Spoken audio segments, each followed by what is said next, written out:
योगानन्द प्रेमानन्द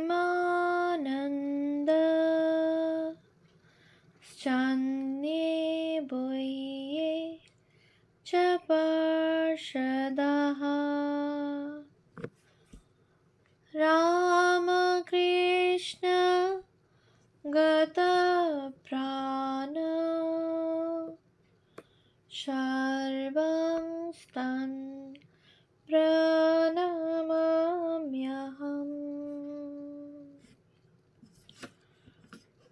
পূজনীয় স্বামী অপূর্বানন্দজি মহারাজের সংকলিত শিবানন্দ বাণী প্রথম ভাগ গ্রন্থ থেকে পাঠ। পৃষ্ঠা সংখ্যা 106। বেলুর মঠ, 10ই শ্রাবণ, শুক্রবার, 1336, 26শে জুলাই 1929। বিকালে মহাপুরুষজি সবেমাত্র কামানো শেষ করিয়াছেন। এমন সময় বরানগর অনাথাশ্রমের জনৈক সন্ন্যাসীকে দেখিয়া তাহাকে নিকটে ডাকিলেন। সে কাছে আসিলে দু এক কথার পর তাহাকে বলিতেছেন, এখন তুমি কি করে চলে যাবে? ফিরে আসুক, তারপর না হয় যেও। আর কেনই বা যাবে? ওখানেই কাজকর্ম করেও ঢের সময় পাবে ধ্যান জপ করবার। ও হলো মনের ব্যাপার। মন যদি ভগবানমুখী হয়ে থাকে তো সর্বাবস্থাতেই ধ্যান জপের সময় ও সুবিধে করে নেওয়া যায়। মন যদি ভগবানমুখী হয়ে থাকে তো সর্বাবস্থাতেই ধ্যান জপের সময় ও সুবিধে করে নেওয়া যায়। চাই আন্তরিক ব্যাকুলতা। যদি এখানে না পারো তো কোথাও পারবে না। ঠাকুর বলতেন, যার হেথায় আছে তার হোথায়ও আছে। খুব খাঁটি কথা বাবা। খুব ব্যাকুল হয়ে তাকে ডাকো, প্রার্থনা করো, তিনি ভক্তি বিশ্বাস খুব দেবেন। কেন যাবে? তার কাজ করছো, এ কি কম কথা? সন্ন্যাসী কা যখন তখন যা তা বলে, এই বলিয়া সন্ন্যাসীটি কাঁদিতে লাগিলেন। মহাপুরুষজি, আমারও তাই মনে হয়েছিল যে তোমাদের কিছু একটা হয়েছে। কেন সে যা তা বলে? তুমি তো তেমন লোক নও, আমি খুব জানি। তুমি তো নির্বিবাদী লোক, নেহাত ভালো মানুষ। তা কাকে এখানে একবার পাঠিয়ে দিও না, আমি বুঝিয়ে বলে দেব। তুমি বাবা কিছু মনে করো না। আর কি জানো, 5টা হাঁড়ি এক জায়গায় নাড়াচাড়া করলে একটু ঠোকাঠুকি হয়। তার আর কি করবে বলো? এমন হয়ও, আবার চলেও যায়। এক হাতে তো আর তালি বাজে না। ও বলুক না, তুমি সব সয়ে যাবে, তবেই তো গোল মিটে গেল। তোমাকে একটু বেশি সহনশীল হতে হবে, একটু স্যাক্রিফাইস অর্থাৎ ত্যাগ স্বীকার করতে হবে। তোমরা ঠাকুরের কাজের জন্য দেহ মন প্রাণ সব দিয়েছ, তার জন্য সব ছেড়ে ছুড়ে এসেছ। তার কাজের জন্য এইটুকুও করতে হবে। তুমি সব সয়ে যাও, খুব স্যাক্রিফাইস করে যাও তার কাজের জন্য। প্রভু তোমার অশেষ কল্যাণ করবেন। সন্ন্যাসী, আপনি আশীর্বাদ করুন যাতে তা করতে পারি। মহারাজ, খুব পারবে। আমি খুব আশীর্বাদ করছি বাবা, খুব আশীর্বাদ করছি। তুমিও ঠাকুরের কাছে কাতর প্রার্থনা জানাও, তিনি তোমায় আরও শক্তি দেবেন। তোমরা তার জন্য সব ছেড়ে এসেছ, তোমাদের অদেও তার কিছুই নেই। 5 জন এক জায়গায় মিলেমিশে যদি না থাকো তবে তার কাজ হবে কি করে? তার দিকে চেয়ে সব সয়ে যাবে, ভালো মন্দ যে যা বলুক। তোমরা সব সাধু, ভালো হবার জন্য সৎ হবার জন্য এখানে এসেছো। তোমাদের জীবনে আর অন্য কোনো বাসনা নেই, কামনা নেই। তোমরা কেবল তাকেই চাও। তবে কাজকর্মে থাকতে গেলে সাময়িক একটু আধটু মনোমালিন্য হয়েই থাকে। সে হওয়াটা কিছু বিচিত্র নয়, খুব স্বাভাবিক। তবে ওসব তোমাদের ভিতরে স্থায়ী নয়, আসে আবার চলে যায়। কারণ তোমাদের জীবনের লক্ষ্য হলো ভগবান লাভ। তোমাদের মধ্যে এসব ক্ষুদ্র রাগ দ্বেষ আদি আসতেই পারে না, এই তো আমাদের ধারণা। আর এই যে সব কাজকর্ম করছো, সবই সেবা জ্ঞানে করছো কি না, এতে তোমাদের মন শুদ্ধ হয়ে যাচ্ছে দিন দিন। এতে তোমাদের স্বার্থ বুদ্ধি মোটেই নেই। তবে কি জানো, কাজকর্মের সঙ্গে সঙ্গে নিয়মিত সাধন ভজনও করতে হয়।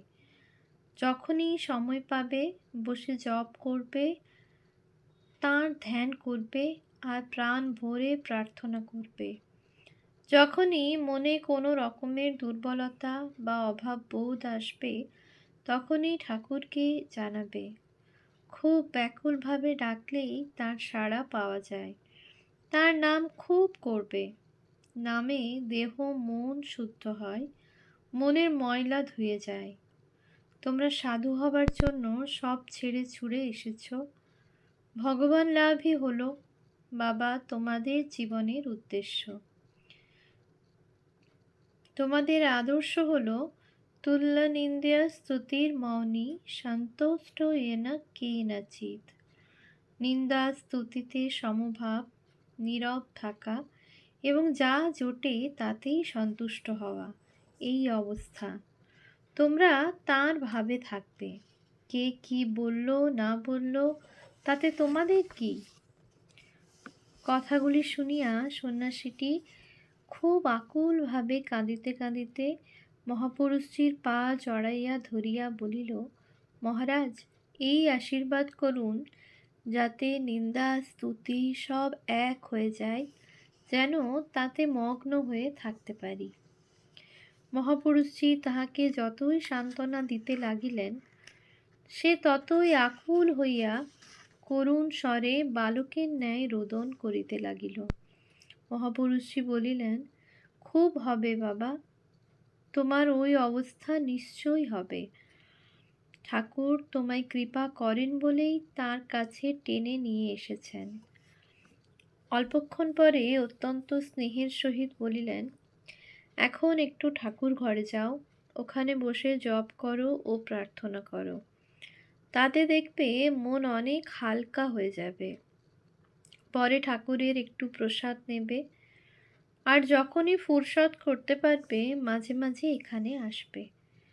মঠে অনেক সাধু ব্রহ্মচারী আছে, সকলের সঙ্গে মেলামেশা করো তো। বেলুড় মঠ, 17ই শ্রাবণ, শুক্রবার, 1336, 2রা আগস্ট 1929। সকালবেলা মঠের সন্ন্যাসী ব্রহ্মচারীরা একে একে মহাপুরুষ মহারাজকে প্রণাম করিতে আসিতেছেন। জানদি আশ্রমের একটি ব্রহ্মচারী কয়েকদিন যাবৎ মঠে আছে। সে প্রণাম করিলে মহারাজ তাহাকে জিজ্ঞাসা করিলেন, ওখানে তো নানা কাজকর্ম আছে, মঠে যে রয়েছ জপ ধ্যান করছো তো? সকাল সন্ধ্যা আর রাত্রে খুব জপ ধ্যান করবে। এ বড় জাগ্রত স্থান। স্বামীজি মাথায় করে ঠাকুরকে এনে এখানে বসিয়েছেন। এখানে ঠাকুরের বিশেষ প্রকাশ। তাছাড়া স্বামীজি মহারাজ, বাবুরাম মহারাজ, এরা সকলেই এই স্থানে কত সাধন ভজন করেছেন। স্বামীজি তো শরীর ত্যাগই করলেন এখানে। এই স্থানের মাহাত্ম্য কত!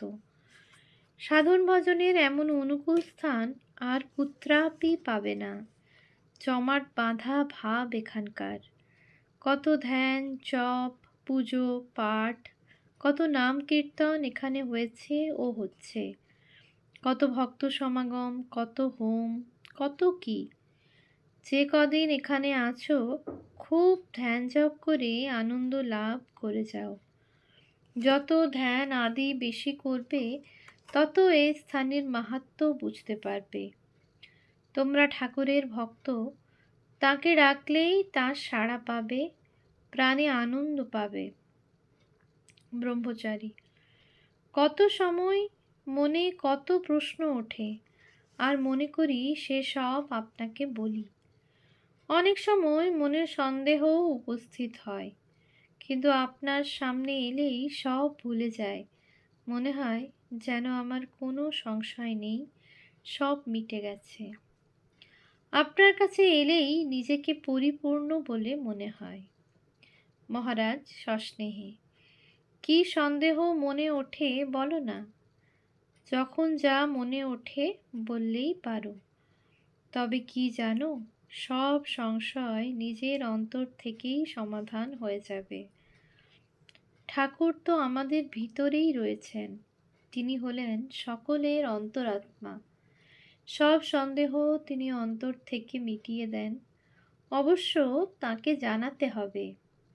এই বলিয়া গান ধরিলেন: আপনাতে আপনি থেকো মন, যেও নাকো কারু ঘরে, যা চাবি তা বসে পাবি, খুঁজো নিজ অন্তঃপুরে। সব তোমার মধ্যে আছে, তবে খুঁজতে হবে বাবা, খুঁজতে হবে। খানিক পরে অপর একজন ব্রহ্মচারী প্রণাম করিতে আসিলে তাহার শিখা ছোট দেখিয়া মহাপুরুষজি মৃদু ভৎসনা করিয়া বলিলেন, কি হে, তোমার শিখা যে এত ছোট? ব্রহ্মচারী তুমি, শিখা যে ক্রমে উড়িয়ে দিয়েছ। এ কি, মনে করেছ বুঝি ন্যাড়া হলেই সন্ন্যাসী হয়ে গেলে? বাবা, সন্ন্যাস হলো ভিতরকার জিনিস, ও শিখা কাটলে হয় না। একটু পরে স্বামী জ্যোতিষ্বরানন্দ আসিয়া প্রণাম করিয়া দাঁড়াইলে তাহাকে কুশল প্রশ্নাদি জিজ্ঞাসা করিয়া মহাপুরুষ মহারাজ বলিতেছেন, কি জ্যোতিষ্বর, কবে মাদ্রাজ যাওয়া ঠিক করলে? স্বামী জ্যোতিষ্বরানন্দ: 9 তারিখে যাব মনে করেছি। এর মধ্যে দিনও ভালো নেই। অশ্লেষা, মঘা, ত্রহস্পর্শ, বৃহস্পতিবারের বারবেলা এই সব পড়েছে, তাই ওই দিনই যাব বলে স্থির করেছি। মহারাজ: তা বেশ, তবে তোমরা কাজের লোক, তোমাদের অত দিনক্ষণ দেখতে গেলে কি চলে? যাদের কাজকর্ম তেমন নেই, তারা উঠতে বসতে পাঁজি দেখে। ঠাকুরও বলতেন যে যারা ওসব মানে তাদেরই ওসব লাগে, নইলে আর কি। তাছাড়া তোমরা মার ভক্ত, মা সর্বাবস্থায় তোমাদের রক্ষা করছেন, করবেনও। ঠাকুরের নাম নিয়ে বেরিয়ে পড়লে কোনো বিপদ হয় না, তার নামের জোরে বিপদও সম্পদ হয়ে যায়। এই বলিয়া গান ধরিলেন: যে জন দুর্গা দুর্গা বলে পথে চলে যায়, শূলো হস্তে শূলো পানি রক্ষা করেন তাই। তুলসীদাসের দোহাতেও আছে, সব তিথি সুতিথি হ্যায়, সব বার সুবার, উসকো লাগে ভদ্রা, যে বিসরে নন্দকুমার। যেদিন প্রাণ ভরে ভগবানের নাম করা যায়, সেই দিনই সুদিন। ওম শান্তি শান্তি শান্তি। হরি ওম তৎসৎ। শ্রীরামকৃষ্ণার্পণমস্তু।